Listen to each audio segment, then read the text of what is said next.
45,000 dock workers launched the economic equivalent of a nuclear missile last night. They want a raise and better benefits, but that's not the real reason this strike is happening. I'm going to break it down so that you will be the most informed person about this topic. At 12:01 a.m., the International Longshoremen's Association ordered their first strike since 1977. This immediately shut down 36 U.S. ports, half the nation's shipping going from Texas all the way up to New England, and this is going to cost the U.S. economy about $5 billion a day. As a side note, you're going to see fewer bananas and more expensive bananas almost right away because 75% of our supply of bananas comes through these ports. Prices are going to go up, some items are going to be harder to find, and you will experience shipping delays. All of that is going to happen even if the strike resolved today, which it won't, because for every day the ports are closed, it's going to take at least 5 to 7 days to catch up. With such serious economic consequences, why is this happening? The dock workers negotiate contracts in 6-year increments. That agreement expired last night, so for the next 6 years, they demanded a 77% increase in pay, although I heard that's been tapered down to 61%.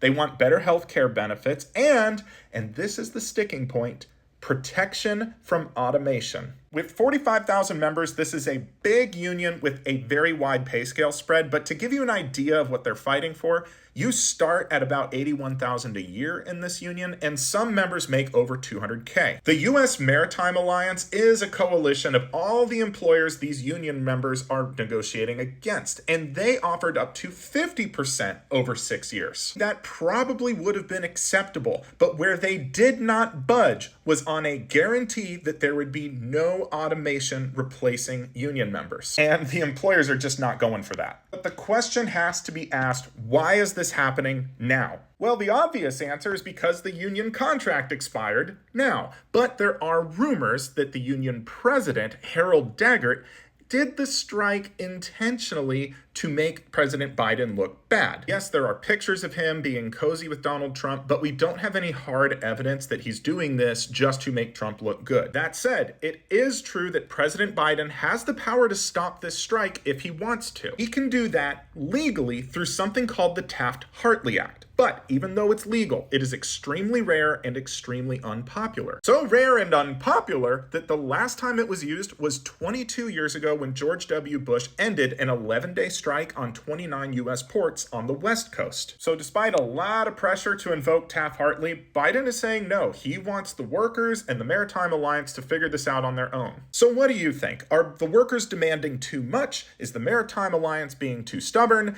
Does Biden need to step in and stop this strike? Tell me what you think. And if you made it this far, you are clearly a labor law nerd, so why not follow for more?